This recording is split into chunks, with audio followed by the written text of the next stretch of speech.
Nos acordamos, estamos tratando de identificar cómo poder crear proyectos disruptivos. Hemos visto una metodología en un primer taller, acompañado de una herramienta que nos ayuda a hacer ese autodiagnóstico y luego empezar a analizar en función de diferentes tensiones. Se predefinieron unas tensiones relacionadas con el mundo de logística. En la primera hemos visto la toma de decisiones en lo que es en la cadena logística orientado a industria, con Paco Lamilla de SNOP. Muy interesante, sobre todo el cómo se están replanteando ellos las preguntas, ¿no? Y planteaba además de que hoy en día le dicen ya a los comerciales que no se comprometan a producciones a 5 años, que esto cambia tanto que varía mucho, y cómo ellos también pues, construían también sus asistentes, ¿no? Y cómo introducían tecnología para esa toma de decisiones. Estuvimos después en otro con María Almazán, hablando de economía circular, sostenibilidad y ese proyecto de cómo ellas medían, ¿no? Toda la trazabilidad en la industria textil. Hoy continuamos.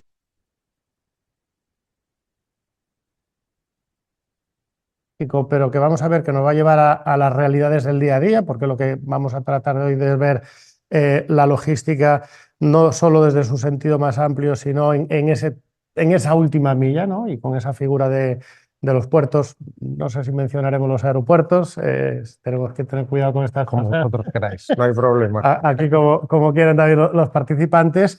Y la semana que viene completaremos con Alberto Bugarín de la Universidad de Santiago, en el que haremos, que estuvimos preparando estos días, una tensión como es la inteligencia artificial, pues para que entendamos bien de qué estamos hablando, qué es lo que se está pudiendo hacer, más allá de utilizar herramientas, y cómo precisamente nos está ayudando a replantear completamente los procesos. El formato, los que ya habéis estado, una primera parte de exposición, una segunda parte de conversación y luego pues, nos vamos al final a esa herramienta en la cual pues, hacemos esa simulación para ir validando que lo que vayamos haciendo pues, tiene sentido. Acordémonos que esa herramienta es una herramienta que nos acompaña y nos ayuda a la toma de decisiones. No nos da la solución mágica de nada, porque eso están los expertos ahí trabajando para encontrar los mejores planes. Así que no me enrollo más, os dejo con Yago, gerente del clúster de la función logística.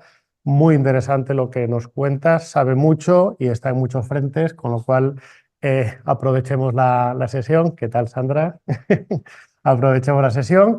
Y lo mismo, la gente que estáis online, yo voy a estar conectado. Si queréis hacer alguna pregunta, pues luego en la conversación aprovecho para ir lanzándolas. Así que, Yago, todo para ti. Gracias, Pablo. Pues vamos allá. Voy a poner esto. David, ¿la presentación se la pasas tú o la pasas él? Tengo tienes ahí el pasador. Vale, perfecto.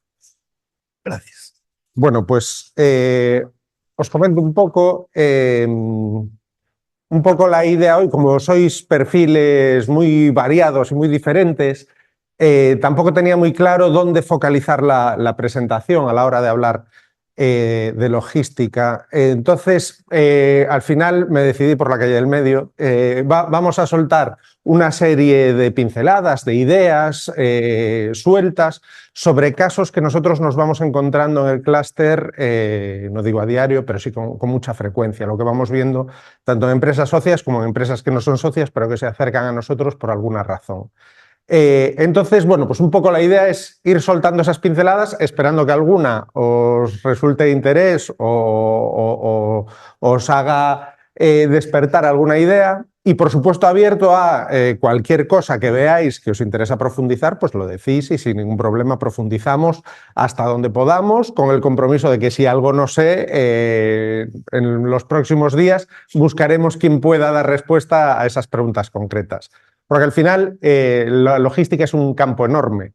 Cuando lo veremos ahora un poco, pero logística estamos hablando desde los barcos que están atascados en Hormuz hasta el bolígrafo que nos entrega el chico de Amazon en casa.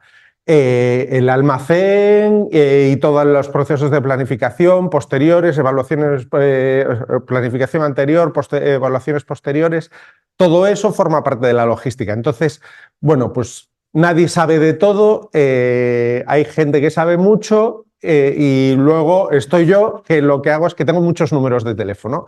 Entonces voy aprendiendo de lo que me van contando y a partir de ahí habrá cosas que no sabemos, pero que tenemos a quien preguntar. Entonces esa es una suerte que también os animo a aprovechar. Cuando hablábamos, pues, en el título de la ponencia hablamos de logística sostenible y de logística competitiva, que son realmente dos elementos que definen bastante bien las necesidades cuando hacemos una planificación logística. Cuando hablamos de logística sostenible, muchas veces lo primero que pensamos es camiones verdes, vehículos eléctricos, transportes más eficientes. Y eso es verdad, forma parte, pero también tenemos que pensar que logística sostenible es hacer una planificación adecuada de los flujos. Logística sostenible también es un camión, aunque sea diésel y consuma 40 litros a los 100, que llenemos ese camión y entonces eso va a ser un transporte sostenible. Hay muchos elementos de sostenibilidad que no tienen por qué ser simplemente la fuente de energía que estamos usando. Ese tipo de cosas creemos que es relevante irlas destacando. Y cuando hablamos de competitivo, muchas veces pensamos en precio, pero lo sabéis todos perfectamente, que estáis en empresa todos los días, no es solo precio la competitividad. La competitividad es pues, servicio, es calidad, hay muchos aspectos que nos van a influir en esa competitividad. Y en todo caso, para tener una logística sostenible, para tener una logística competitiva, tiene que haber una viabilidad económica. Eso es una de las cosas que también cuando hablamos, seguro que lo comentasteis cuando hablasteis de sostenibilidad y de medición, de mejora de la huella de carbono y de cualquier proyecto semejante, podemos abordar cualquiera de esos proyectos, pero tiene que haber una viabilidad económica detrás. Muchas empresas se nos acercan y nos preguntan pues cómo pueden hacer sus flujos más sostenibles. Pues el barco es una posibilidad, el tren es otra posibilidad, pero si no salen los números no pueden implementar ese tipo de medidas. Ya no digo que salga al mismo precio que otros transportes, pero tiene que haber una ratio ingreso-beneficio contra el gasto que cubra. A nadie se le puede pedir que funcione a pérdidas y no tiene sentido hacerlo o ser los más verdes del mundo si vamos a pérdidas y después lo que hacemos es que no va a ser sostenible económicamente y se nos va a ir al tacho. Entonces, digamos que como primera idea, cuando hablamos de sostenibilidad y de competitividad, podemos, esto suele ser los paradigmas que buscamos cuando buscamos un transporte, ahora un servicio logístico. Me da igual que sea transporte, que sea almacenamiento, que cualquier otro. Buscamos que sea rápido, que lo lleve rapidísimo al punto, en el momento que lo necesitamos y que lo lleve en una velocidad adecuada, que sea barato porque tiene que ser viable económicamente y por supuesto que sea bueno, que sea fiable. Podemos meter en bueno también la parte de sostenible y todo lo que queramos. Podemos meter en barato la parte de competitividad. Entonces, hay empresas rápidas, baratas, buenas y las intersecciones entre ellas. Todos buscamos este punto. Pero ese punto hemos de decir que no existe. Eso es una realidad que a lo mejor existe, pero no la hemos visto. Porque si es rápido y barato no va a ser bueno. Si es rápido y bueno no va a ser barato. Si es bueno y barato no va a ser rápido. Eso es una realidad que se cumple vamos a poner, no voy a decir en el 100%, pero en el 95% de las empresas que nos podemos encontrar a la hora de prestar servicios logísticos. Lo que sí nos podemos encontrar es unos que sean solo baratos, otros que sean solo buenos, eso puede ser, pero que cubra las tres, si existen, yo no las he visto, tenemos que decidir con cuáles dos nos vamos a quedar. Y eso, pensarlo previamente, pensar hasta dónde aguanta nuestro producto también y en función de eso, pues es como tenemos que ir organizando nuestra logística. Después comentaba bien Pablo, también tenemos el concepto de última milla en toda esta reflexión. En última milla es un poco lo que comentábamos antes. Última milla es ese paquete que nos entregan, me da igual que sea así de grande que sea un paquete pequeñito. Eso es última milla, es el último tramito hasta que llega a su destino esa mercancía. Última milla también es el delivery que nos trae los bocadillos a casa o las hamburguesas o lo que sea, pero última milla también es el camión que nos trae a nuestra empresa los palés.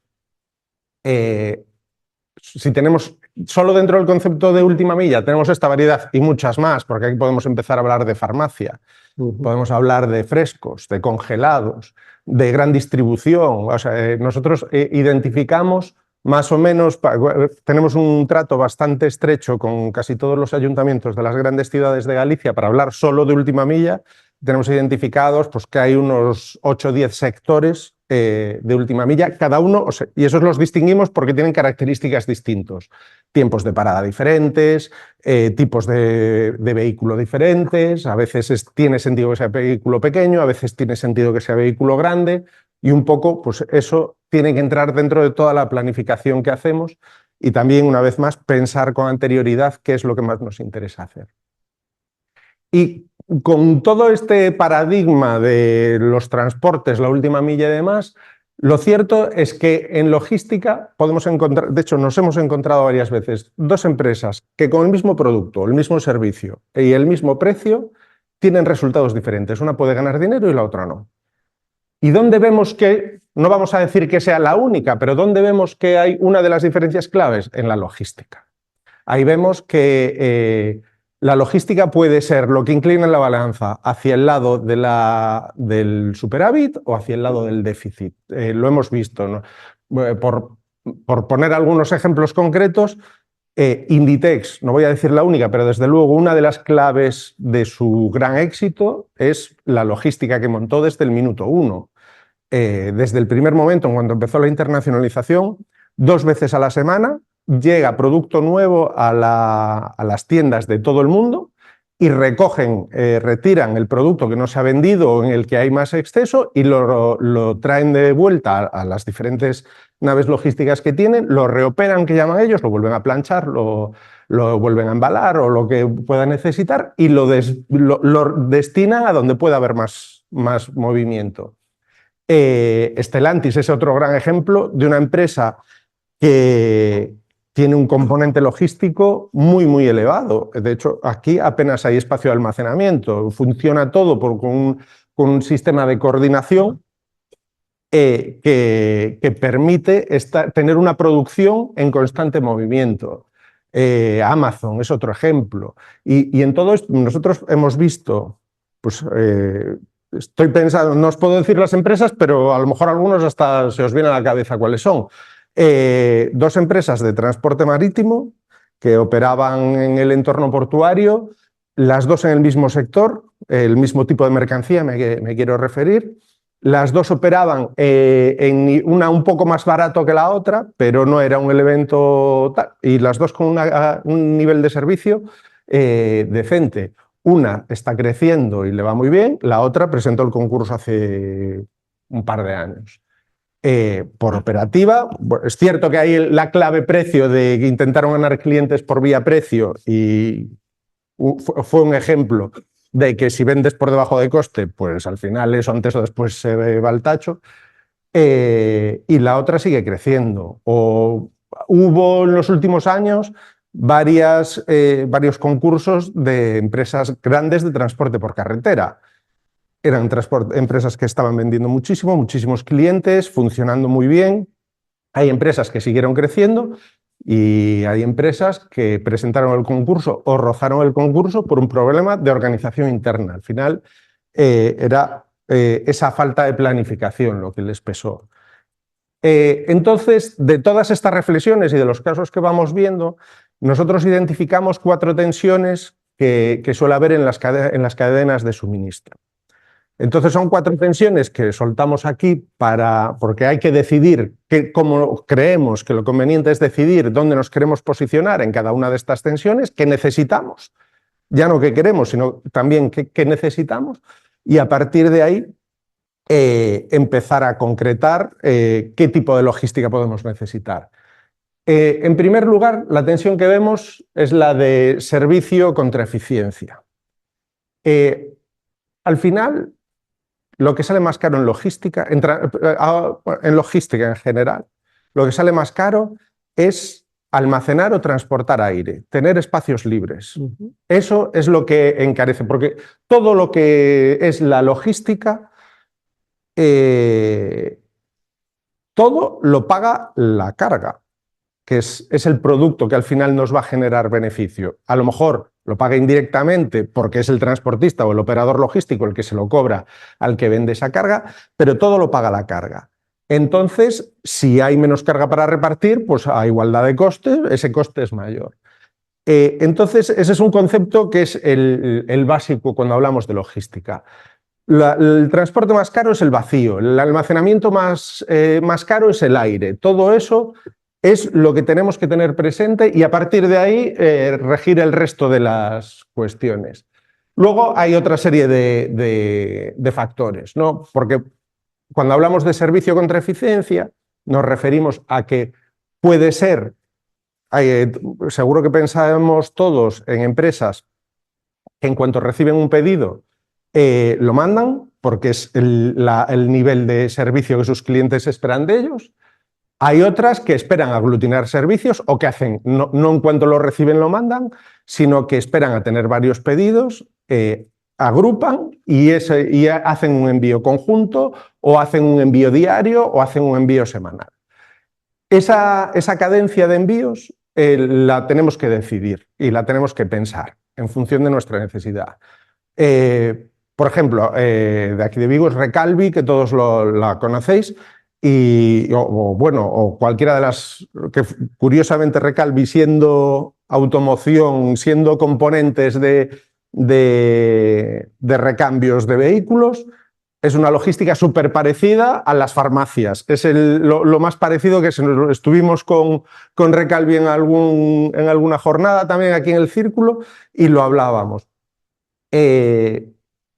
Pues ellos, claro, tienen a su cliente es el taller, le llama a un taller y dice, oye, tengo subido en la plataforma un coche que le tengo que cambiar el embrague, el carburador o la bomba de agua, mándame una. Y eso tiene que estar en 15 minutos, tiene que estar el motorista, ahí no hay alternativa, no pueden esperar, bueno, pues mañana a las 9 te lo entregan. Las farmacias no es tan exagerado, pero sí que ya prevén que tienen normalmente suelen tener las cooperativas una entrega por la mañana, otra entrega por la tarde, ya tienen las rutas preestablecidas y llaman, oye, necesito tal medicamento y no sé, con un par de horas de anticipación piden el medicamento, bueno, pues en el reparto de las 4 ya lo tienes ahí. Y pues eso es llevar el servicio al extremo. Luego en el otro lado, eso lo tiene que soportar también el producto, evidentemente, tiene que ser capaz de pagarlo. En el otro lado tenemos, bueno, pues si podemos agrupar, si podemos tener eficiencia. Al final, las paqueteras funcionan en base a eso, pero no tan exagerado. Ellos lo que hacen es, los transportistas de paquetería, concentran en tienen unas rutas, en un día concentran toda una zona, luego, pues imaginaos, desde Vigo va a Benavente, que es uno de los centros principales para este tipo, desde ahí se redistribuye la mercancía, en la misma noche llega a Zaragoza el paquete y al día siguiente se está repartiendo. Ahí hay un equilibrio entre, hay reparto diario, pero después hay esa concentración de cargas, porque si no, no es posible aguantar, no pueden mandar una cajita en una furgoneta para ella sola, ¿no? Sí es cierto que existen servicios de urgencia. Yo conozco empresas que su core de negocio es estar sentados al lado del teléfono, tienen una flota de 15, 20 furgonetas en el garaje con sus 15, 20 conductores y les llaman, oye, necesito una furgoneta en 2 horas en mi almacén. Y esa furgoneta va, claro, es un servicio muy bueno, es llevado al extremo, pero es muy caro también. Es mucho más caro que si llamo, si planificas y dices, oye, el martes voy a necesitar recoger este palé y que en 3 días llegue a tal sitio. Este es el extremo de necesito que mañana esté este producto allí y pago lo que sea. Y lo otro es, pues lo puedo planificar o demás. Y luego hay otro elemento, además del volumen, que ayuda, que es la constancia. Si yo mando paquetes todos los lunes, puedo organizarme para llenarme, da igual que sea un camión, que medio, que un cuarto, o un palé solo. Pero si tengo mercancía todos los lunes o todos los jueves, eso me permite ir trabajando con las empresas de transporte para ir mejorando la eficiencia e ir consiguiendo precios mejores. Por supuesto, cuantos más palés, más barato me va a salir el palé, eso es como todo, pero además esa constancia es una cosa que se valora mucho. Otro de los temas que tenemos, otra de las tensiones que vemos con frecuencia en las empresas es el tema del stock. No sé si manejáis stock los que estáis aquí o si en las ideas que podéis estar teniendo trabajáis con stock, pero poco hay que matizar de eso, ¿no? Tener stock es muy caro, pero no tener stock o quedarte sin él es también muy caro. Entonces hay que buscar ese equilibrio entre stocks altos y stock bajo, ¿no? Stellantis pues es otra vez otro ejemplo, no tiene apenas stock y entonces es una cadena tensísima que se queda sin un componente y hay que parar una línea de producción. Lo de los chips lo vimos todos con frecuencia. ¿Qué haces ahí? Pues cuando consigues chips en no sé dónde en China, fletas un avión, ese transporte urgente que decíamos antes, que sale carísimo, pero el producto lo necesita y lo soporta. Entonces, pues es lo que haces, ¿no? Hay que decidir en esa franja, si manejas stock, tienes que decidir, hay fórmulas para, igual que para servicio y eficiencia, pues también para gestión de stocks, hay maneras, metodologías y por supuesto productos informáticos que te ayudan a decidir cuál es tu nivel de stock en función de tus necesidades, pero bueno, hay que tomar una decisión ahí. También otra de las cosas que tenemos que decir, bastante relacionado con el primero, es el tamaño del envío. Cuanto más grande sea el envío, esto lo podemos entender todos, ¿no? Cuanto más grande sea el envío, más barato nos sale el kilo. Por muy barato que sea recibir una cajita que compramos por Amazon, el transporte, que no siempre pagamos nosotros no paga el cliente final todo el transporte, ¿no? Eso lo paga el producto muchas veces. Pero ese transporte va a ser más caro por kilo que si fletas un barco entero con grano o con lo que quieras, ¿no? Entonces, ahí pues hay que decidirlo. También pensando, y ahora trasladándolo a la última milla, que no todo... a lo mejor lo más eficiente es meter un tráiler, pero no podemos meter un tráiler en el centro de Vigo, no podemos traer un tráiler aquí a cualquier hora del día para llenar las cocinas del círculo. Entonces, bueno, pues ahí hay muchos elementos a tener en cuenta. Y otro de los elementos, otra de las tensiones que vemos es la desconexión con los nodos, el pensar que estamos solos, que nuestro producto es el más importante, o no pensar en que puede haber sinergias, no por el hecho de que tengan que ponerlo por delante de otros, sino por el hecho de que nuestro producto puede presentar sinergias con otros que pueden viajar en el mismo transporte, pueden ser almacenados en el mismo punto o pueden usar bueno, pues, otros canales que a lo mejor no estaban pensados inicialmente para nosotros. Hace poco estábamos con una empresa de motos que empezó a vender bicicletas pensando que había sinergias en los canales, porque una moto y una bicicleta tampoco es tan diferente, así a priori las ves, todos tienen dos ruedas, tal. Se dieron cuenta de que no, que los canales no tenían nada que ver, ni los canales de venta, ni los sistemas de producción, ni nada. Entonces se quedaron solo con la parte principal de su negocio. Lo mismo puede pasar en otros ambientes, ¿no? Pues que unos productos sí que presenten esas sinergias, ya no digo para producirlos conjuntamente, pero sí para transportarlos conjuntamente. Y por supuesto, valorando siempre que hay una opción que es la multimodalidad, que no todo tiene que ser el camión, no todo tiene que ser la furgoneta, hay en la última milla, desde los transportes más básicos o más pequeños de bicicleta, patinete o incluso caminando, hasta el ferrocarril, que es una alternativa que estamos trabajando. No hace falta grandes volúmenes, lo que hace falta es mucha constancia en ese transporte ferroviario. O por supuesto el marítimo o lo que sea, ¿no? Pues hay que identificar que a lo mejor pues los puertos son una alternativa interesante a usar, conociendo un poco y siempre asesorándose con quien sepa trabajar en un puerto, es la recomendación, pero los puertos son una alternativa muy interesante y por ahí se puede, tanto en puertos como en terminales ferroviarias, se puede ir trabajando. Y luego hay otras realidades que también impactan, que estas las puse así diferentes porque quizá no son realidades específicamente del ámbito de la logística. Yo creo que estas realidades nos están impactando a todas las empresas, en todos los sectores y en todos los ámbitos, ¿no?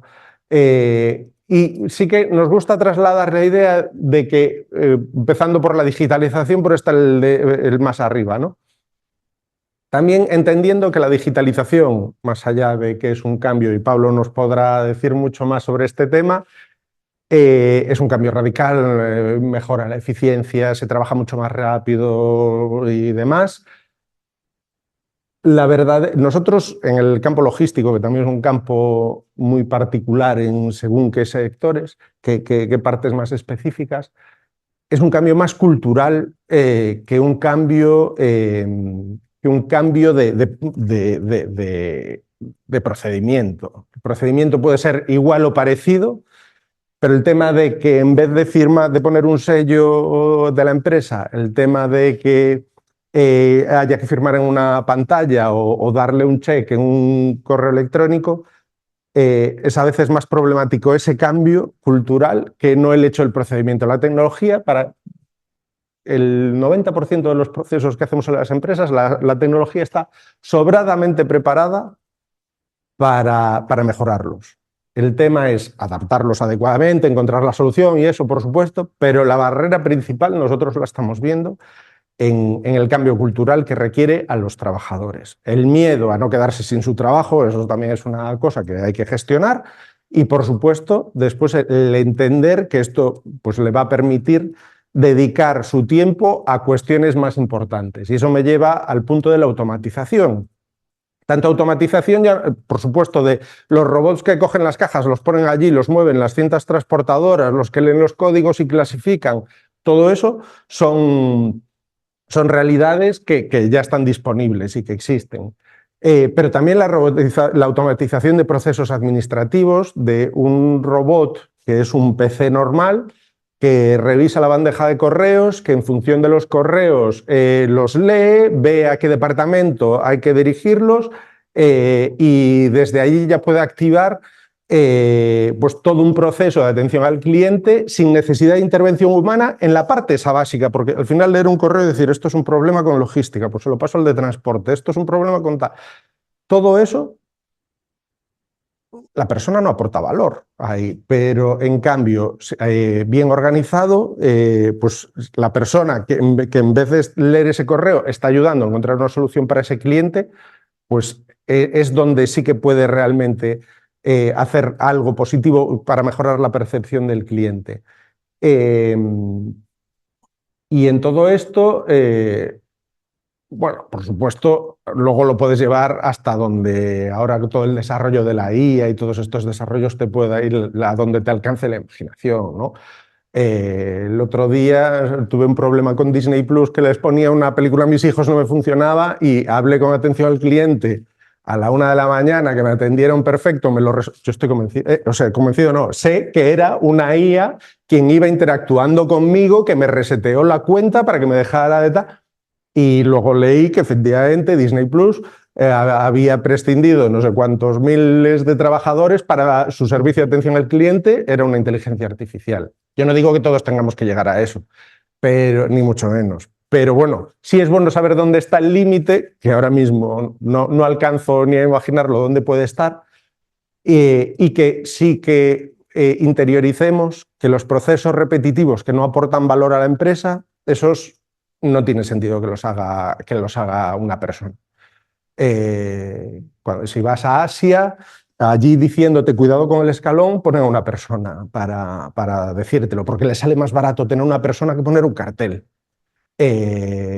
Bueno, pues esa parte nosotros ya hace tiempo que no hay una persona en casi ningún sitio diciéndote aquí en la entrada, en las escaleras, ten cuidado con el escalón, simplemente ahí su trabajo es decirte ten cuidado con el escalón. Lo más parecido son los que aguantan las paletas en las obras, que es un perfil que yo tampoco acabo de ver cómo no lo reorientan.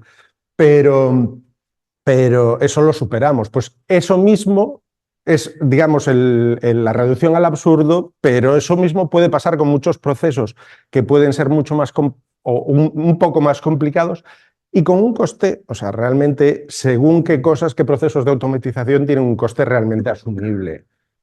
Ay, perdón, que me pasé. Luego, por supuesto, hay que estar atento a los cambios legislativos. Hay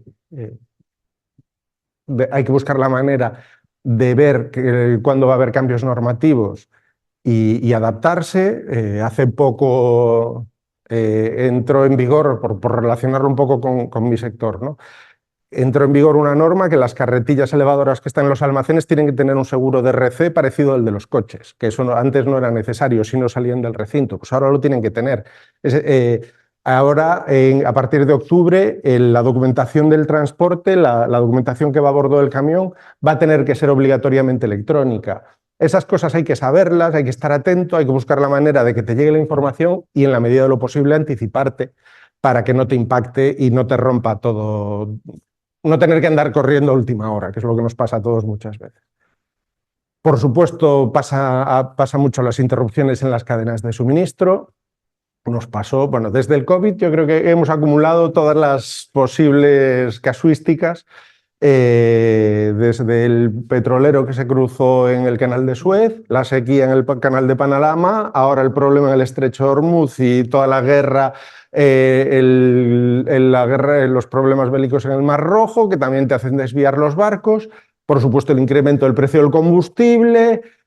Podríamos estar diciendo unas cuantas que hemos aguantado solo en los últimos años y el apagón que nos paró a todo el mundo y listo, ¿no? Esas interrupciones de alguna manera también es bueno, no se pueden prever, pero sí que puedes prever qué cosas van a tener un fuerte impacto en tu cadena de suministro y dices, a ver, ¿qué me pararía mi empresa? E ir evaluando riesgo y probabilidad de ocurrencia para tener tus planes de contingencia. Ahí sí que recomendamos tener presentes ese tipo de cosas. La descarbonización es otra realidad que nos está llegando.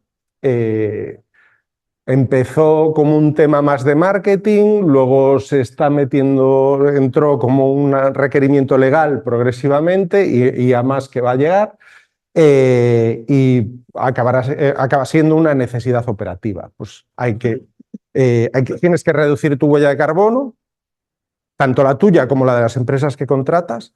En el transporte no es nada fácil reducir la huella de carbono porque no hay alternativas para largo recorrido al camión diésel. La alternativa es el ferrocarril, pero el ferrocarril es un mundo totalmente distinto y ni mucho menos puede sustituir. Entonces, la manera de descarbonizar es mejorando procesos, optimizando flujos,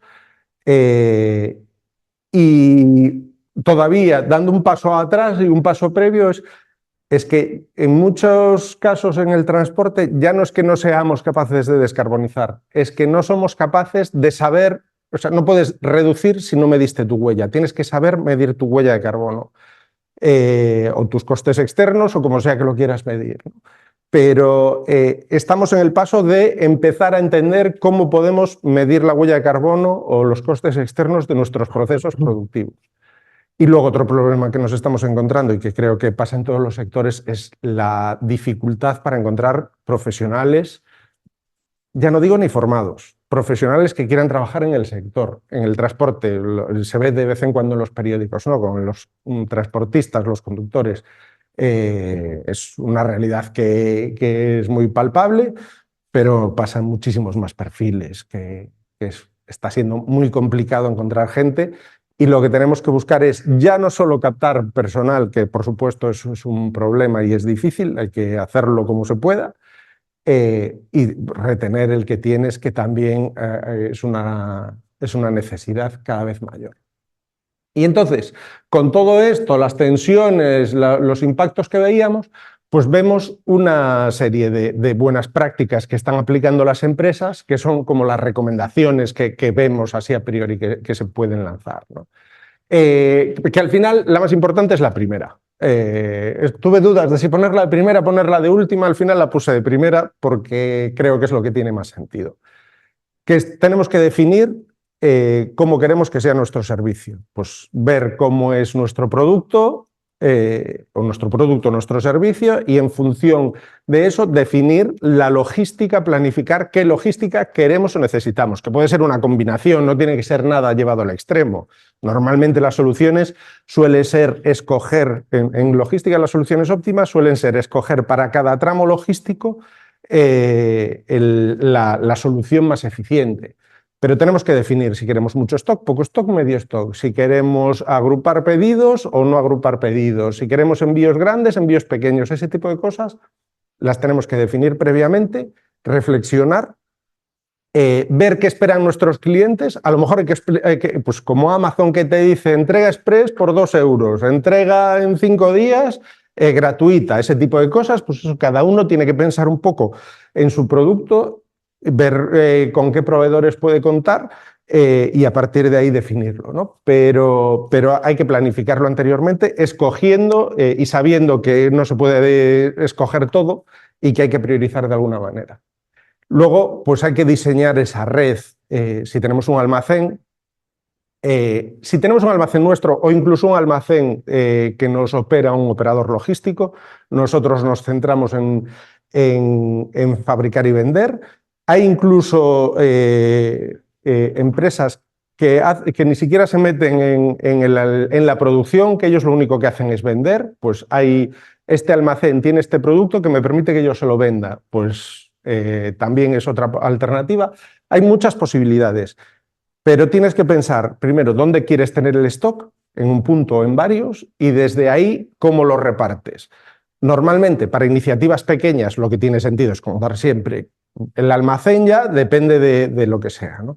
Pero desde luego el transporte suele ser lo más eficiente, tener un proveedor especializado de transportes, porque esa eficiencia que tú no consigues porque no tienes para llenar un palé al día para enviar a Madrid, porque tienes un pedido, pero tienes un pedido al día que sí que tienes que entregar cada día. Pues para eso están los operadores de transporte.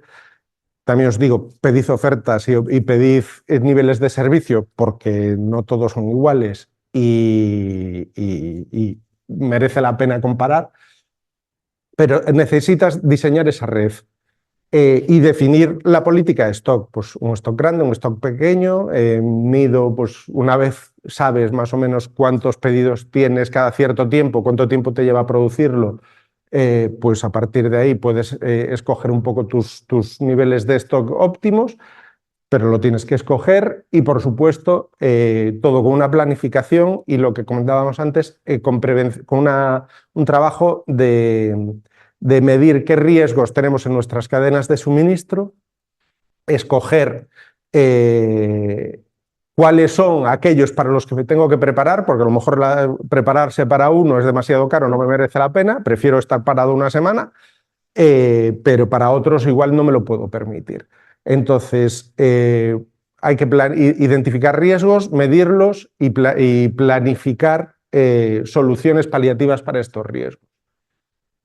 Y como últimas recomendaciones, lo que vemos es que lo que funciona, y más siendo una asociación como somos nosotros, como es el Círculo, pues hay que anticiparse. Anticiparse a las regulaciones es el mayor de los ejemplos, o a los posibles incidentes que pueda haber en nuestra cadena de suministro.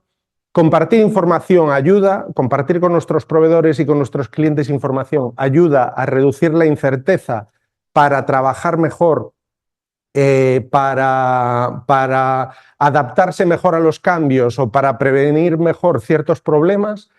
y después colaborar. Incluso hay casos de empresas que colaboran con su competencia, o si no es con la competencia, con empresas de tu entorno, o como puede ser estar hoy aquí y comentar ahora las ideas que se nos ocurran. Esa colaboración ayuda mucho a buscar bueno, pues cómo desarrollar tu empresa, cómo superar ciertos problemas y aprender de tus errores y de los errores del resto. Son recomendaciones que nosotros hacemos siempre, que es un poco el espíritu de las asociaciones también, de eso vivimos y a eso animamos, y creemos que siempre están por ahí. Y relacionado con esto, simplemente quería traeros, ya para ir finalizando, 2 ejemplos de colaboraciones en las que estamos trabajando, ¿no?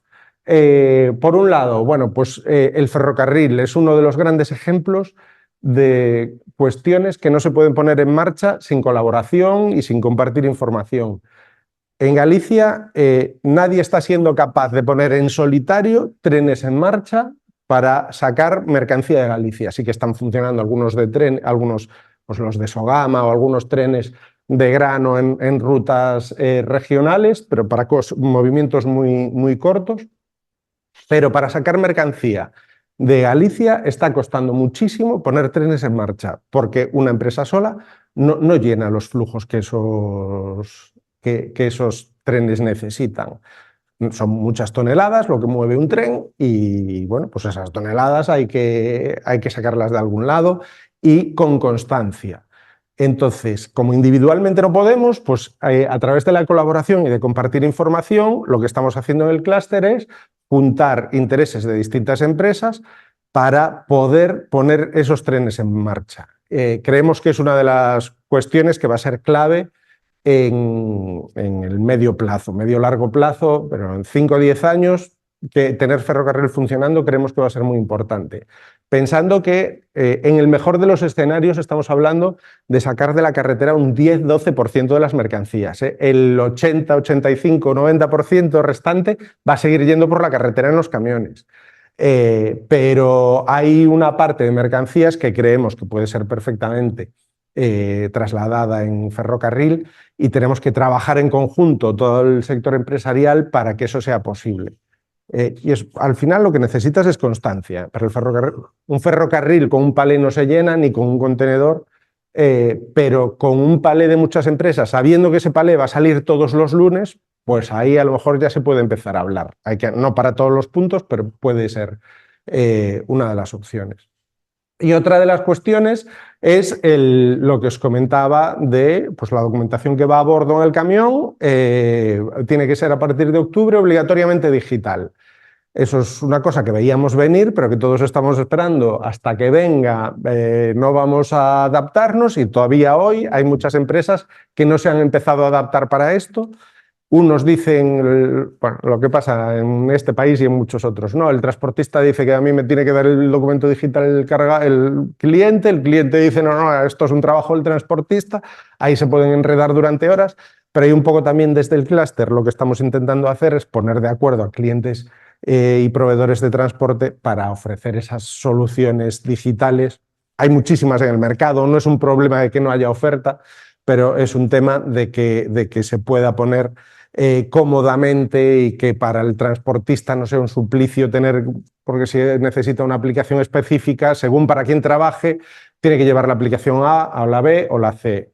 Tampoco es eso lo que se busca ni lo que se entiende como eficiente, ¿no? Entonces, bueno, pues estamos intentando hacer ahí una labor de poner de acuerdo, de facilitar la tarea. Y bueno, simplemente quería mostraros para finalizar. Estos son los socios que tenemos en el clúster, y que un poco lo que nos permite tener estos socios, que ya veis que hay logísticos puros y duros, hay servicios auxiliares a la logística, que aquí metemos consultoras, tecnólogos, proveedores de determinados servicios, empresas industriales, que estas son probablemente las más conocidas, que sin ser logísticas, ya veis que tienen un componente logístico muy grande, las autoridades portuarias de Galicia y los dos centros de conocimiento, centros de formación. Entonces, bueno, lo que intentamos es con los intereses de toda esta gente, ir hablando, ir comentando qué necesidades hay, por dónde veis que pueden ir las soluciones y a partir de ahí pues ir buscando ese colaborar, anticipar, compartir y por ahí ir intentando ayudarles a prestar un servicio más eficiente, más sostenible ambientalmente y sostenible económicamente, que al final la carga lo tiene que pagar, ¿no? Y ya para finalizar, simplemente comentar que en cualquier iniciativa empresarial la competitividad no solo producir mejor, porque la competitividad está muchas veces, no solo, pero muchas veces y de una manera muy destacada, en mover mejor. Porque al final la competitividad la creas en la fábrica, la creas en el sistema productivo. Pero la forma de consolidarla y de elevarla a la máxima potencia, creemos, estamos convencidos que es a través de la logística. Entonces, ahí es donde creemos que necesita esa reflexión, la logística, en toda solución, en toda propuesta de empresa o en cualquier trabajo que se haga, en cualquier proyecto, y a partir de ahí, pues en lo que podamos ayudaros, pues a vuestra entera disposición, por supuesto. Muy bien, fantástico. Muchas gracias. Y vamos a pasar ahora, después de esto, estaba fijándome ahora en esto, la competitividad esa no depende solo de producir mejor, sino de mover mejor. Y me estaba acordando de un cliente de hace unos años que precisamente tuvo este problema. Y es que compró unas máquinas para producir más, pero al producir más se metió en el otro problema, que era tener unas cámaras frigoríficas nuevas. Y la inversión en las cámaras frigoríficas le estranguló y bueno, pues palmó bastante, ¿no? Entonces, esa importancia de la planificación. Ha estado también muy bien porque nos has evidenciado algo que cada vez es más relevante, ¿no? Y ahora que estamos con tanta IA, tanta IA, tanta IA, es la tecnología ya está. Y incluso hay múltiples opciones. Incluso la dificultad está en saber cuál es la que me va a interoperar o no. Pero la clave está en repensar los procesos, repensar cómo estamos trabajando, repensar cómo lo hacemos, porque la solución tecnológica está. Y si no, te la harán a medida, porque hoy en día este no es el cuello botella. Has evidenciado también talento, que es frecuente en todos lados. De hecho, en los últimos años hemos visto que esa parcela de trabajo, de transporte, pues hay como una pelea constante, ¿no? Cada vez visualmente vemos más repartidores por la calle, pero cuando hablas con las empresas te dicen que no encuentran a los profesionales, ¿no? E incluso pues aparecen esas plataformas de tenders y aparecen pues toda una serie de nuevos modelos de negocio que algunos lo ven como algo invasivo y otros lo ven como la solución a sus problemas, y son realidades que tenemos ahí. Pero sobre todo destacas el cambio cultural, ¿no? El cambio cultural de que, pues bueno, se han venido haciendo las cosas de una manera. Me acuerdo de otro cliente que está más moviendo grandes bobinas de acero.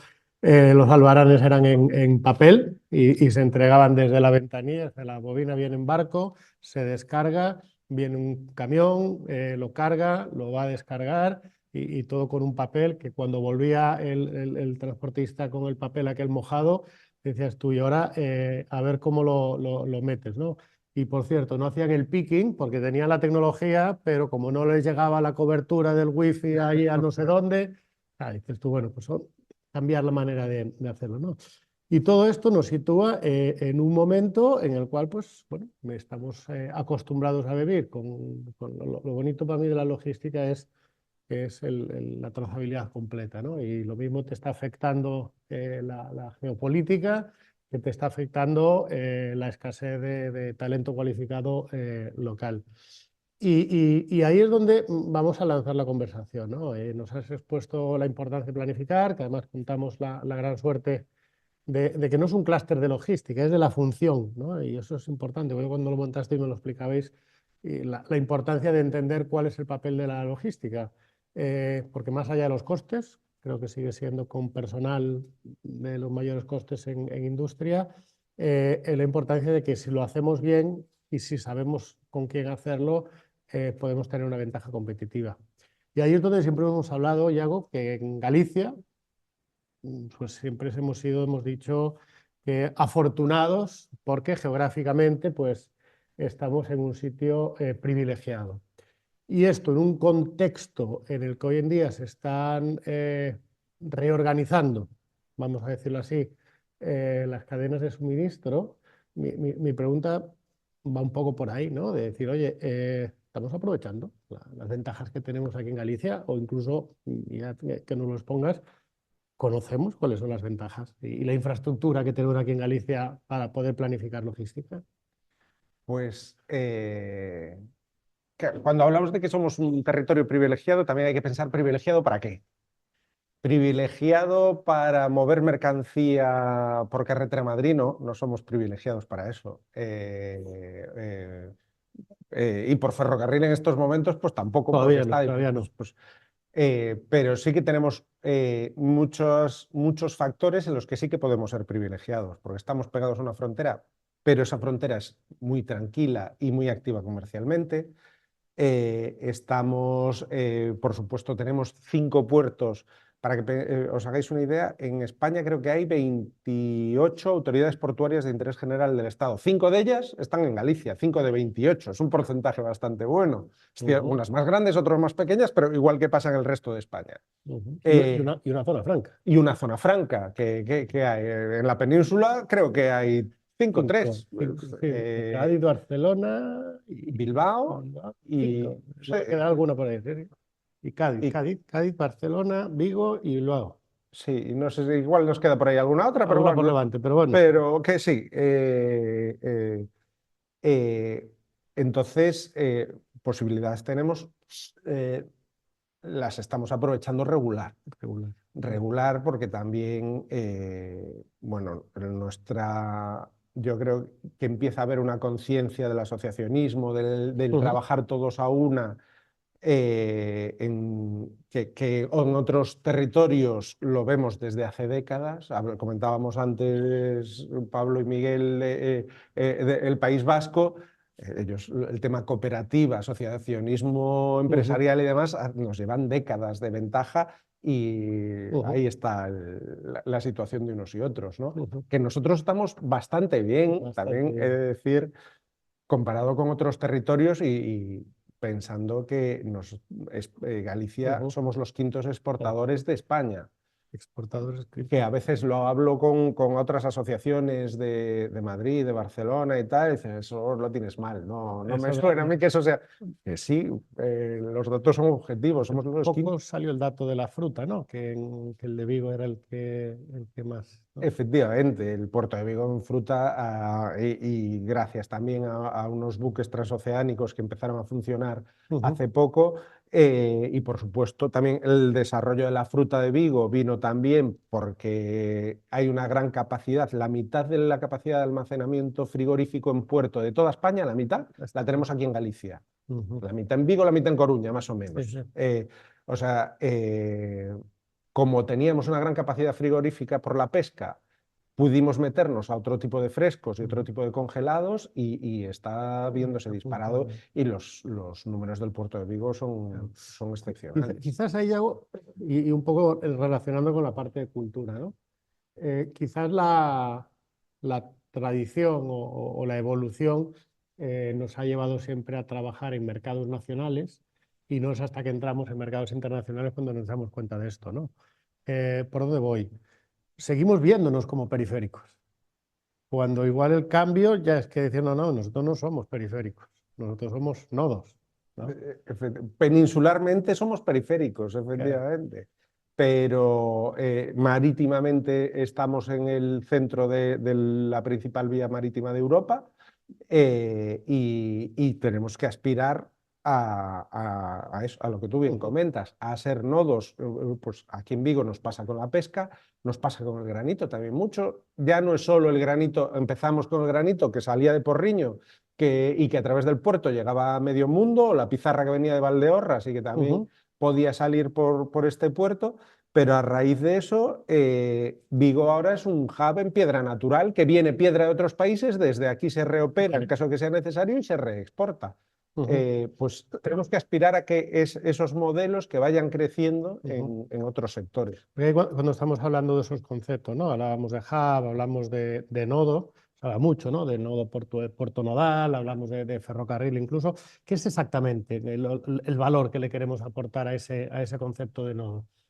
Al final, todo esto que hablamos de puerto nodal, de la importancia de que Vigo sea reconocido como puerto nodal y demás. Bueno, para empezar, puerto nodal no es un término administrativo legalmente establecido. Pero con eso entendemos o nos estamos refiriendo a ser reconocido como puerto de la red básica de la red transeuropea de transportes. Que ahí hay dos elementos clave que vemos para destacar esa importancia. Por un lado, es el elemento de que siendo puerto nodal, siendo puerto de la red básica, tienes acceso a más financiación europea, Europa a la hora de decidir sus subvenciones o sus ayudas a la red de transportes, pues prioriza las que han sido determinadas como básicas, como es razonable. Y después hay otro elemento que es más un elemento de imagen o de publicidad de que sea reconocido como uno de los principales puertos de España. Que eso no tiene un efecto en sí mismo, pero sí que hay muchas empresas que a la hora de grandes empresas que están buscando grandes implantaciones industriales que hacer, ahora además, pues eso, pues están buscando territorios geoestratégicamente tranquilos, luego nosotros tenemos también acceso a agua, acceso a energía eléctrica, son valores que van a ser muy importantes en los próximos años. Pero otro de los elementos que muchas veces es un must, que o está o no lo valoro, es estar cerca de un puerto que esté reconocido en la red básica, porque esos puertos tienen una serie de garantías que no tienen por qué ofrecerte otros. Entonces ya, pues como una ISO, yo quiero que mi proveedor tenga esta ISO, pues yo quiero que mi puerto esté reconocido dentro de esta red. Forma parte de un intangible, porque al final ese reconocimiento te permite estar en las listas cortas de Exactamente. De esas grandes empresas. Porque ahora estás tocando pues, uno de los temas críticos ahora mismo, ¿no? Hablábamos del replanteamiento de las cadenas de suministro, hay una tendencia que llevo desde enero comentándola, que es el famoso informe este de BlackRock, que habla de reindustrializar y habla del nearshoring, ¿no? En vez del offshoring, de irse a producir a la otra parte del mundo y traerlo para aquí, por cuestiones de costes y de escala, ahora estamos diciendo, no, vamos a buscar estos espacios o estas zonas en donde... ¿Cómo lo estáis viviendo vosotros eso en la industria? ¿Os llega el clúster, peticiones de información? ¿Tenemos medidos esos indicadores, no sé cómo llamarlos, de estabilidad o esos indicadores de decir, oye, esta zona tenemos la mejor zona del mundo para ver y implementarse? Eso al final hay una serie de indicadores cualitativos, no tan cuantitativos, que es un poco lo que puede estar más o menos referenciado. Sí que vemos y llevamos tiempo hablando, desde el COVID fue cuando se interrumpieron muchas cadenas de suministro, fue cuando se empezó a hablar muy fuertemente del nearshoring, con esa idea de, bueno, pues desde China es muy fácil que tenga interrupciones en mi cadena de suministro, vamos a buscar países más cercanos desde los que producir. Sí que hemos visto pues, que en Turquía, bueno, pues, toda esa zona, algo Marruecos, pues ahí se ha movido algo.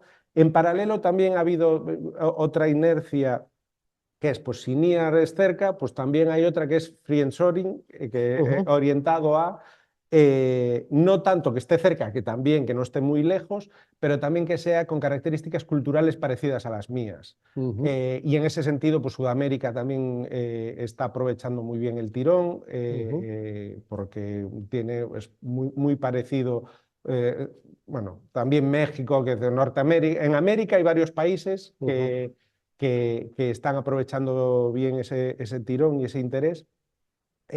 Porque culturalmente te puedes entender mucho mejor, ya no solo por el idioma, que también, pero con los alemanes el idioma no es, en ese caso no es que sea determinante, pero sí que estamos viendo interés.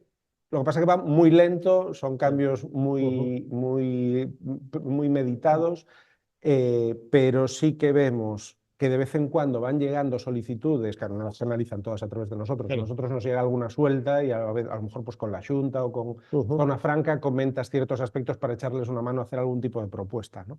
Sí.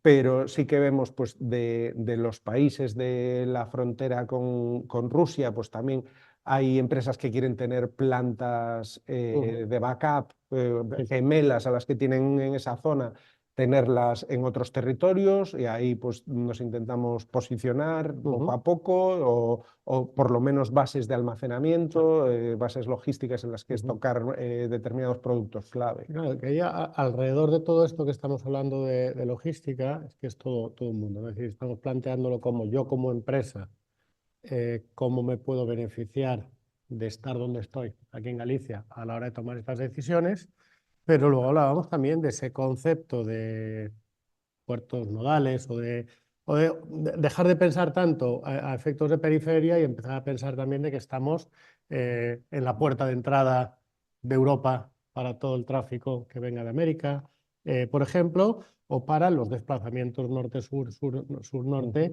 que también estamos ahí, ¿no? Y ahí es donde empieza a aparecer también esa otra oportunidad, esa otra última milla, ¿no? Que al final dices, oye, ya que estamos aquí, si aquí se va a hacer una parada, qué productos, ¿no? Qué servicios podemos ofrecer, podemos brindar a esas nuevas infraestructuras. Y aquí quizá la sensación es que eso no lo estamos aprovechando del todo, ¿no? ¿Qué percepción tenéis vosotros de necesidades no satisfechas o de peticiones que veis o incluso de oportunidades que veis? Es decir, oye, es que hay esto que no lo está cubriendo nadie, suministro de no sé qué, transporte hacia no sé dónde. ¿Qué falta por ahí? ¿O dónde veis que puede haber un espacio para aquellos que también pues, estáis planteando proyectos o que estáis en nuestras empresas y queréis reorientar las empresas hacia otro tipo de servicios?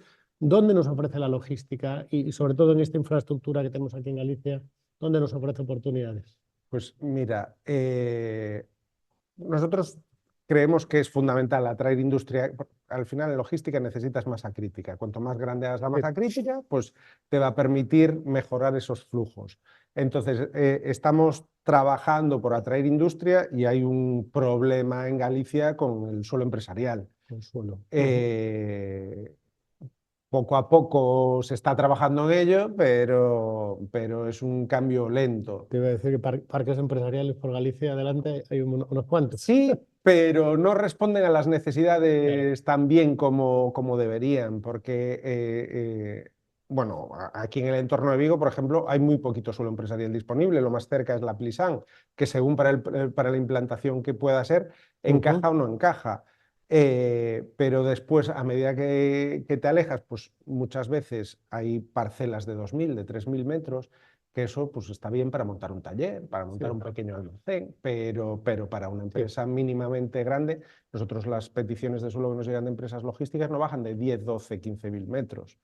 Y ya cuando te metes en 10.000 metros ya apenas hay oferta claro, y el suelo hace falta donde hay desarrollo empresarial, pues que me lo ofrezcan en el Courel, que no hay, digo Courel porque no hay oferta en el Courel, pero que me lo ofrezcan allí pues tampoco me soluciona nada, porque yo necesito estar donde, o cerca de mis clientes o cerca de mis proveedores, pero en el medio de la nada pues no tiene mucho sentido. Entonces, ahí en un suelo empresarial vemos que tenemos mucho que trabajar para poder atraer más industria, también por todo el tema de permisos que tenemos en Europa y quizás especialmente en España, ¿no? Todos los problemas de permisos sectoriales para poner una industria en marcha. Luego, que aún me comentaban ayer que también en España y especialmente en Galicia, quizá en este caso, hay una nueva licencia, tienes que sacar la licencia urbanística de obras y demás, pero hay una nueva licencia que es la licencia social, que ya no es solo que cumpla todas las normas tu nueva industria, sino que tiene que ser socialmente aceptada esa industria en donde la quieres implantar. Una especie de referéndum para ver si... Efectivamente, nos pasa, bueno, pues todos nos vienen a la cabeza ejemplos, ¿no? de industrias o de plantas que se quieren poner en marcha y que el problema no es tanto legal como ese problema social. Entonces, bueno, todo eso complica. Ujú, Sí es cierto que no deja de haber oportunidades ujú. igualmente, ¿no? Pero Ya que estamos tocando este tema, vamos a meter un poco el dedo en la herida. En los últimos años, meses, en los últimos años, hemos visto cómo el norte de Portugal ha conseguido atraer precisamente a mucha industria. Y no solo eso, si nos remontamos a los séptimos programas Marco, y hablamos de hace unos cuantos años, en los cuales Galicia, pues éramos una de aquellas zonas en convergencia, porque estábamos muy pobriños y muy demás, pues aún estaba el PIB del norte de Portugal, estaba mucho más pobriño que nosotros. Ahora sí. no, creo que nos han superado. ¿Qué ha pasado para que hubiese, y como decías antes, una frontera que somos uno, hubiese dos velocidades? Eh, yo creo que ya una opinión personal y tan fundada como la de cualquiera de vosotros o menos. Pero a Portugal, cuando les intervinieron, cuando fue toda la crisis del 2008, les hicieron un gran favor. Lo pasaron muy mal esos años, Ujú. pero Los, fue cuando los- empezó a despegar como un cohete. los hombres de negro Cuando aquellos. vinieron los hombres de negro aquellos, le bajaron los sueldos a los funcionarios, pusieron peajes en las autovías, no sé qué, tal, fue un momento muy duro, pero en aquel momento empezó a despegar. También ellos han planificado mucho mejor, pues Ujú. tuvieron la Eurocopa que fue en el 2010, ¿no? La Eurocopa de Sí, Portugal. Pues fue cuando el aeropuerto de Porto lo reformaron, sí. y consiguió ser lo que es hoy. Y bueno, han hecho inversiones pensando en el largo plazo, pero yo sí tengo que destacar un elemento fundamental, es que tú vas ahora a Portugal con idea de montar una fábrica, hablas con el alcalde, Sí. al día siguiente tienes claro el suelo disponible, las ayudas que te pueden prestar, y Ujú, en 15 días tienes los permisos sectoriales para poner la licencia de obra y permisos ujú. sectoriales para ponerte a construir. Aquí no. Vale. Y tú o vosotros que tenéis ahí esa visión de clúster vinculados a Galicia, pero al final hablamos de geografía, eh, esta proximidad con Portugal, esa situación en Portugal, ¿es una oportunidad o es una amenaza? Es las dos cosas a la vez. Queremos verlo más como una oportunidad, porque al final que le Si aquí no vaya. tenemos espacio, Y tampoco a un empresario que quiere montar una empresa, si aquí encuentra problemas, aunque sea un empresario gallego ujú, y en el norte de Portugal, pues encuentra el sitio adecuado y tal, vale, tampoco le puedes criticar por irse allí. ujú, Pues todos hemos visto en los periódicos prensa de tal empresa ujú, abre una fábrica en el norte de Portugal en lugar de. sí, Si aquello es más barato, ujú, a ver, no puede ser que los empresarios inviertan en Galicia solo por su amor a Galicia. Pues claro, habrá que darles claro, también ujú, una ventaja, o sea, una oportunidad en ujú. ese sentido, y tenemos que ser Y eficientes. sobre todo porque eso nos podría permitir posicionarnos en esas infraestructuras para dar salida a todo ese aumento de producción, ¿no? Efectivamente, entonces, bueno, pues tenemos que gestionarlo hábilmente. Sabemos que ellos son muy buenos en muchas cosas, Ujú. nosotros podemos ser buenos en las mismas o buscar otras, pero bueno, sí que le vaya bien a unos, le va a ir bien o sea, le Le va a va a ir bien ayudar a a los otros. otros, eso en Ujú. todo caso. Y Porque, también te digo, el norte de Portugal tiene un poco la misma percepción. Ellos han crecido en los números más, pero ellos siempre tienen la sensación de que en España o en Galicia se hacen mejor las cosas. Es decir, sí, les pasa lo mismo que a sí, nosotros, sí, sí. en cierto modo. Ellos ven otra Ujú. serie de factores. Quizás este sea uno de los cambios culturales también que tengamos que dar, ¿no? Y en tu presentación lo hablabas en algún momento, el querer hacerlo todo, ¿no? Y el querer producir, querer encargarte de la logística, querer encargarte de la venta, querer encargarte del mantenimiento, del soporte por venta, del todo, ¿no? Quizás sea momento de empezar a tomar esas decisiones, ¿no? Sí, sí. Ujú. Y al final, dedícate a lo que eres bueno y en el resto busca a otros que lo puedan hacer por ti. Es un poco la conclusión que solemos ver que suele funcionar. Es cierto que cuando una empresa es muy pequeñita, pues tienes que ser hombre orquesta y hacer un poco de todo, pero a medida que te vayas pudiendo deshacer de determinadas partes, pues busca Ujú. buenos colaboradores, que eso es otra de los aspectos que es importante. Tradicionalmente se vio el transporte como un servicio que contrato puntualmente hoy con este y mañana Claro. con el otro, y ahora se está empezando a ver cada vez más cómo, mira, yo tengo mis 4 colaboradores de transporte que son mis fijos, a lo mejor no son los más baratos, pero me responden, se involucran, pues hay que tender un poco a eso. Es entender dentro de tu sistema empresa que hay una función que es logística, que no es un proveedor más, sino que es Sí, alguien efectivamente. tan crítico Sí, ahí. de hecho, hay estudios por ahí que dicen que sí, perdonad, que si no, no, yo creía que estaba en silencio. Que en la venta online entre un 60 y un 70% de la valoración del producto viene derivada del proceso de entrega. Claro, porque no te ven la cara, ¿no? Tú vas a una tienda y valoras pues, cómo te han atendido, si todo el proceso. Pero ahí el proceso de compra es la web o lo que sea, y luego la entrega, que te digan puntualmente, pues va a entregarse tal día. Si hay retrasos, que te avisen con tiempo. Claro. Claro, yo he recibido paquetes que dicen, te entregaremos el paquete mañana entre las 9 y las 21 horas. No me ayuda. No me ayuda. Y luego te dicen que no estabas en casa. Efectivamente, efectivamente. Entonces, Eso creo que nos ha eh, pasado a todos, ¿no? y entonces ese tipo de colaboradores al final son tu cara también. Y me da igual que sea una entrega o una compra online que sea una entrega a un proveedor, a un cliente industrial al que le entregas palés. Pero si ese proceso de entrega va mal, decae todo el proceso de compra.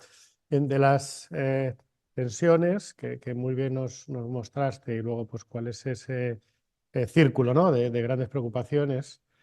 Digitalización, entiendo que lo dijimos antes, ¿no? Además aquí contamos con grandes centros tecnológicos, con grandes empresas. Hoy en día creo que no es la barrera.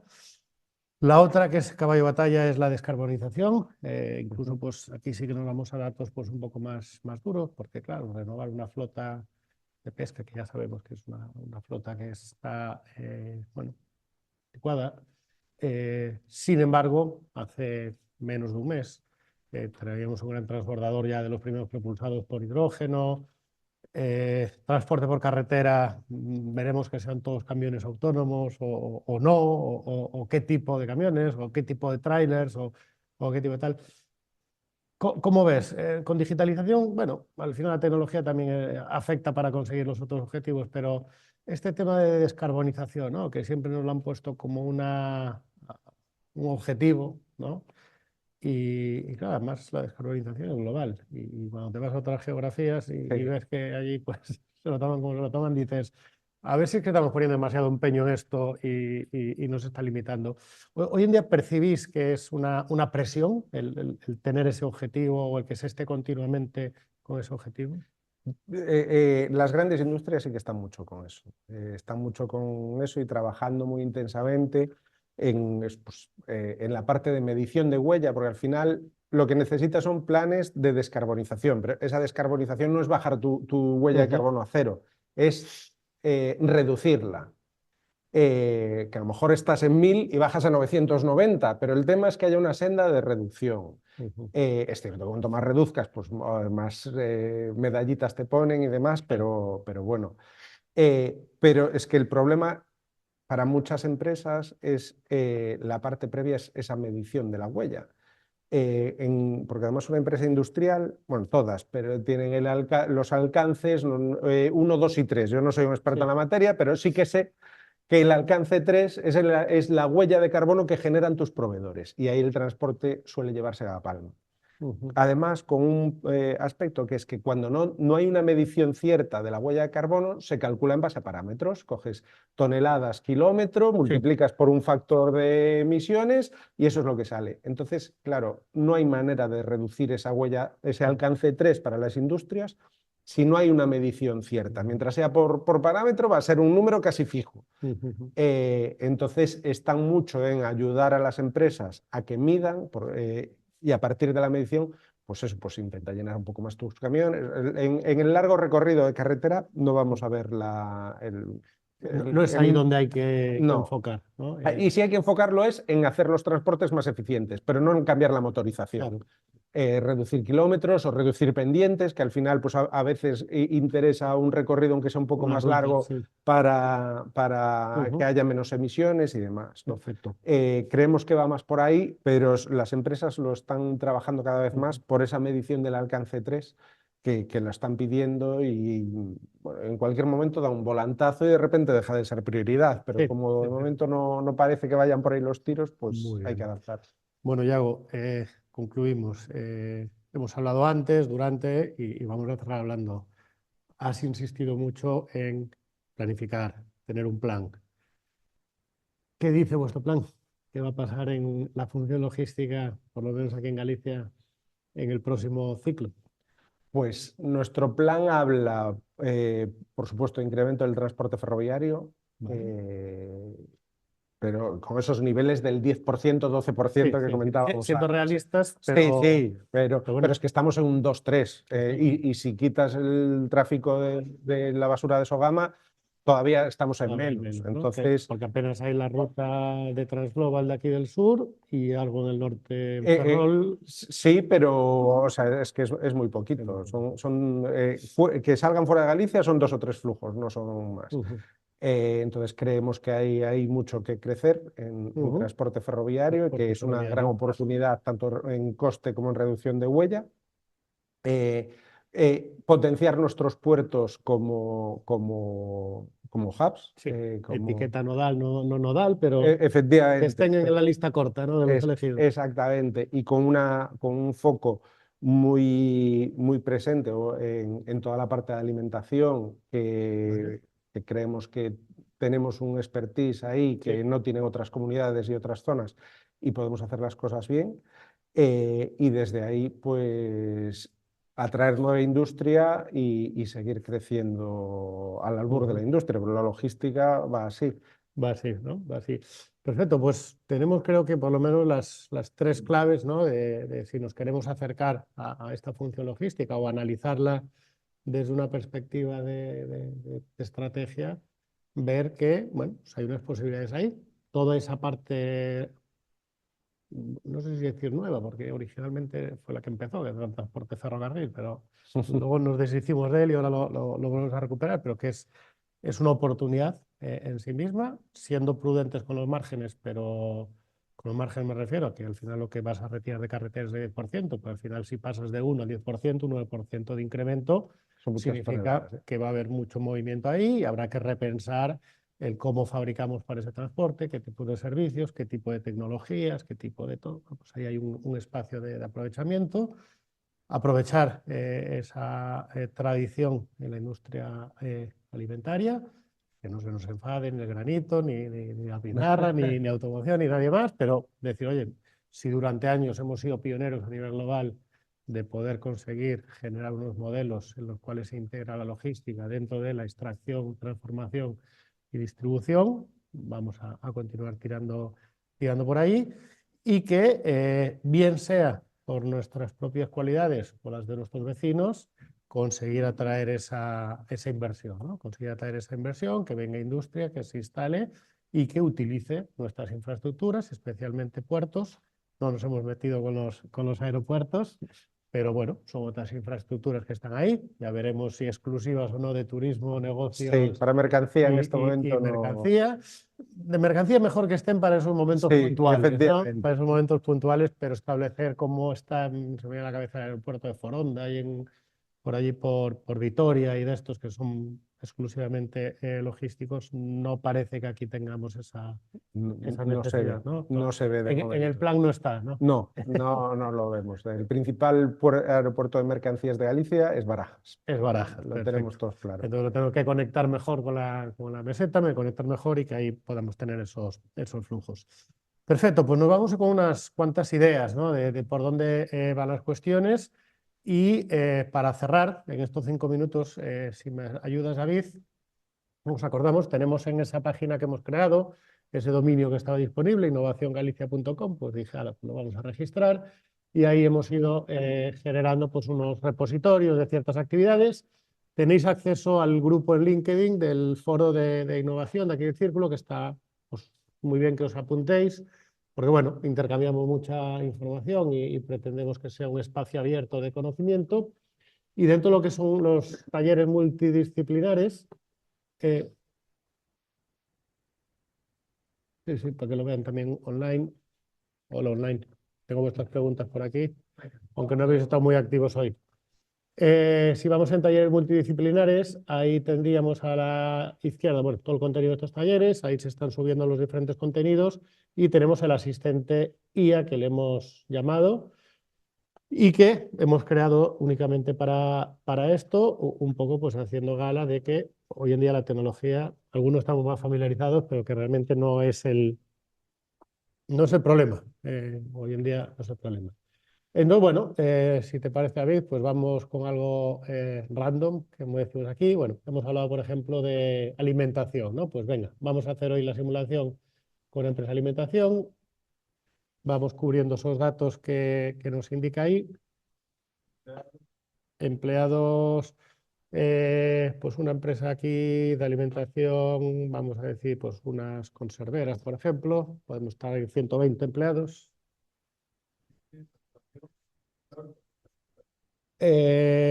Facturación, vamos, generosos, y vamos a poner 20 millones.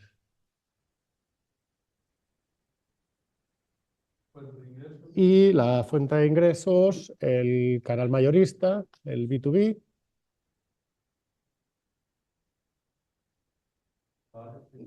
Principal coste estructural empieza a ser materia prima importada. Y sobre todo también ahí vamos a marcárselo logística, por supuesto. Personal ya no tiene tanto impacto. Logística y vamos a hablar también ahí de regulación. Pero principalmente es que todo lo que produzcan lo puedan sacar. Y dentro de las tendencias, hoy hemos estado hablando pues, de esa logística última milla, pues podemos poner logística última milla y nodos logísticos. Vamos a poner. Sí.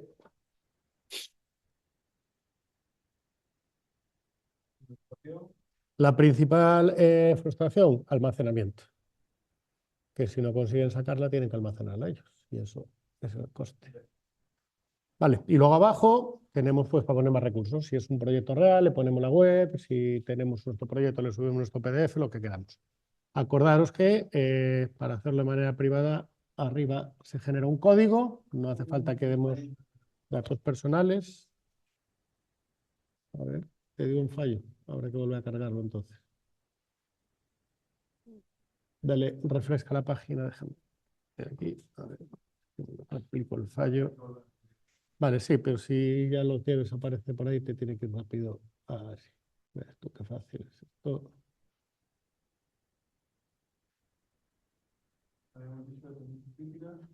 Dependencias críticas, había almacenamiento. Voy a poner uno. Era logística última milla y la frustración, almacenamiento. Al final es un acompañante, no nos va a dar la solución mágica y ahí generaríamos ese análisis de tensiones. Entonces nos acordamos que esto al final lo que nos va a ayudar es ir a tomando el proceso de toma de decisiones y me voy a levantar un momentito para verlos aquí, las tensiones que nos marcan y vemos algunas cuestiones que nos ha ido comentando Yago. Cuello de botella entre almacenamiento y agilidad de distribución, desintermediación del canal mayorista tradicional, exposición a volatilidades en materias primas importadas, inflexibilidad de la flota logística frente a la demanda elástica y le damos una primera clasificación, impacto, urgencia, vulnerabilidad. Y una explicación de cada una de ellas de cómo nos puede estar afectando y qué decisión podríamos estar tomando, ¿no? Opacidad de datos en la cadena de custodia, quizás no sea de las que más nos impacta aquí. Vamos a coger esto, por ejemplo, inflexibilidad de la flota logística frente a la demanda elástica. Eso suele ser algo que nos suele afectar. La marcamos, David, por favor. La de inflexibilidad. Confirmamos esta tensión y nos vamos a la siguiente fase. Lo que nos va a ayudar es a reformular esto como un reto para seguir nuestro proceso de pensar a ver qué oportunidades puede haber aquí, ¿no? Entonces, la reformulación del reto es el reto que ataca directamente la ineficiencia operativa actual, carga parcial, mientras habilita la captura en nuevos mercados de alto valor sin cambiar el core del negocio, pero sí su motor de rentabilidad. nos empieza ya a utilizar un lenguaje de decisión. Opciones que podemos empezar a ver: desacoplar la propiedad de los activos del servicio de entrega mediante un ecosistema logística líquida, partners locales y microhubs. Cambio de mentalidad. Yo ya no produzco solo mi producto, sino que hacemos una producción compartida, tipo cooperativa, y entonces yo colaboro. Esto es como hacen los del vino, ¿no? Yo pongo la uva, la cooperativa, yo pongo el vino, y al final pues saldrá con una marca, saldrá la otra, pero la uva es en la misma zona. Bueno, pues aquí las empresas de la zona, todas producimos con el mismo. Esto culturalmente es un cambio, pero también por eso nos dice que es algo más transformacional, ¿no? Lo que buscaríamos aquí sería atender pedidos de cualquier volumen con márgenes positivos, la limitación, dependencia de una flota rígida diseñada solo para grandes cargas. Bueno, sería una de las opciones. Disruptivo: implementar un sistema de enrutamiento dinámico basado en IA que combine flujos B2B y B2C en tiempo real. Tecnología, que al final es coger los datos y poder orientarlos.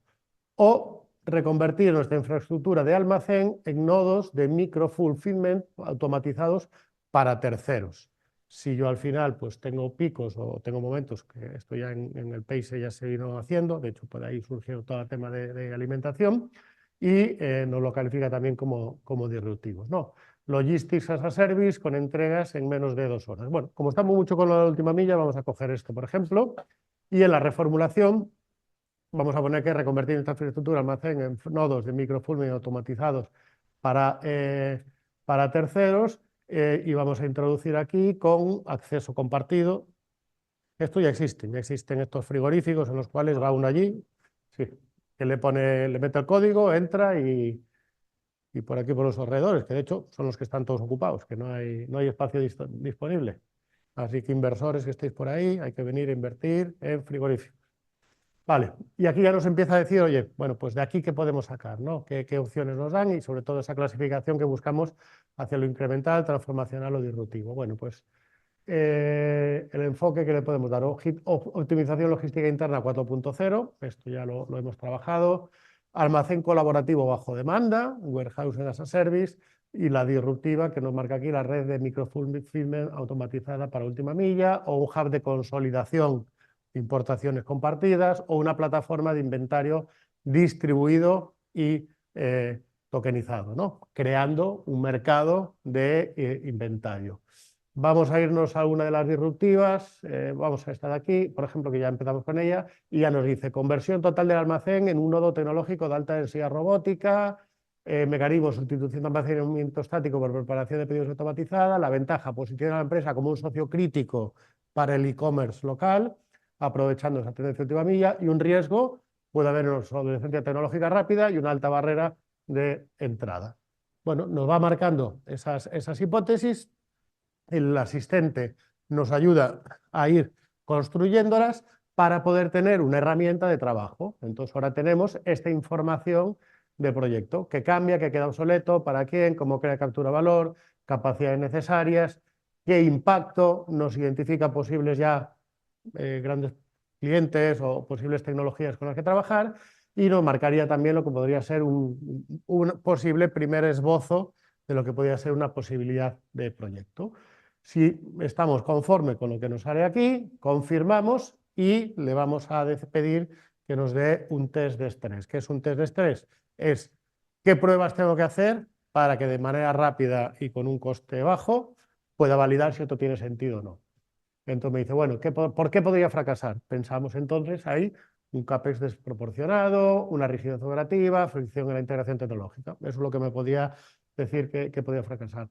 ¿Qué es lo que no hemos validado? Que los retailers locales estén dispuestos a ceder el control físico de inventario a un tercero a cambio de velocidad, que existe una densidad de demanda suficiente, y nos establece un plan de validación de 90 días. Bueno, pues vamos a crear un primer prototipo que nos ayude a ver si podemos lograr un SLA de preparación de menos de 45 minutos en 100 pedidos. Test de intención de pago, si al menos habría 3 clientes que nos valorarían, y una auditoría de interoperabilidad. ¿Para qué nos interesa esto? Para que a partir de aquí podamos establecer ya un itinerario con un documento con el que podamos ir a un clúster, con el que podamos ir a la administración, con el que podamos ir a estos clientes a decirles, oye, estoy barajando esta idea, ¿cómo la veis? Y que no nos haya costado más que el tiempo que le hayamos dedicado a hacer esta reflexión, ¿no? El decir, oye, pues me ha salido esta hoja de ruta, esto es lo que debería hacer, bueno, pues me parece un proyecto pues, que me dice que es bastante disruptivo, qué impacto puede tener la inteligencia artificial aquí, de lo que hemos visto de logística, qué tiene impacto en este proyecto, y me daría la opción de poder revisar esos contenidos, de poder profundizar sobre ellos a medida que se puedan ir introduciendo más contenidos, o de saber nosotros en dónde, con quién tenemos que ir a hablar, si tenemos que ir a hablar con un centro de tecnología, con quién podríamos ir a ver estos aspectos, y sobre todo, pues como decíamos el otro día, obtener un primer documento con el que esa idea o esa reflexión o esa oportunidad que hemos estado analizando en nuestro proyecto, en nuestra empresa, poder ir a hablarlo con Yago y por lo menos tener ya algo con más o menos sentido que él nos pueda ayudar a validar, a desmontar, a decir eso no hay demanda, o a decir, ah, pues mira, sí, ir a hablar con esta empresa que no está en el clúster, que ellos efectivamente pues están con ese problema ahora mismo, ¿no? Y de esa manera pues nos ayuda a tener una herramienta para la identificación de esos proyectos críticos. Vente para aquí, Yago, que vamos a hacer ya la despedida. ¿Qué te parece? ¿Os viene la gente con ideas? ¿Os viene la gente con propuestas? Más, nos gustaría recibir más, ¿Os gustaría pero recibir sí, sí más? que van llegando. ¿Y vienen así trabajadas o a veces es más, tengo un problema y Hay un por poco dónde de voy? todo. Hay quien te llega con una propuesta fantástica, muy bien empaquetada y que solo le falta llegar al cliente. Sí, Y luego hay otras que vienen más, pues, que una herramienta como esta pues les viene muy bien siempre, perfecto. ¿no? No nos olvidemos que aquí, estos talleres multidisciplinares, el IGAPE es que nos ha ayudado a que os hablemos de ello. ¿Y ello por qué? Pues porque también, bueno, pues como entidad pública se dedica, entre otras funciones, a apoyar la competitividad de las empresas. Vosotros tenéis muy buena relación con ellos, y de las ayudas que existen en el IGAPE hay algunas que están dentro de vuestro área también, Totalmente. ¿no? Es decir, con lo cual, ese incentivo, ¿no? Ese efecto incentivo para el que son las ayudas públicas, pues también si ya vamos con una idea trabajada, consensuada, con los partners identificados, pues ya podemos tener un proyecto colaborativo, o podemos tener un desarrollo, un prototipo, o podemos tener un poco pues, por dónde lanzarlo. Pues Yago, no me queda más que agradecerte el tiempo que nos has dedicado, de mucho valor. Agradeceros también a los asistentes, a los que estáis online, que hoy habéis estado más callados, me imagino que sea por el efecto de la Semana Santa, y a los que estáis aquí en presencial, como siempre, muchísimas gracias. Y ahora tenemos pues, el momento del café, para poder tomarnos un café y seguir hablando, pues si alguien quiere hablar con Yago, puede hacerle una consulta o darle las gracias. Y si no, pues liberarlo, que me imagino que tenemos un comienzo de semana Intensito, sí. intensivo. Muy bien, pues Muchas muchísimas gracias, gracias. Pablo. Muchísimas gracias a todos. Gracias. Gracias. Muy bien, gracias David. Perfecto, pues nada, muchas gracias a todos. Recordaros, los que estéis interesados, el próximo martes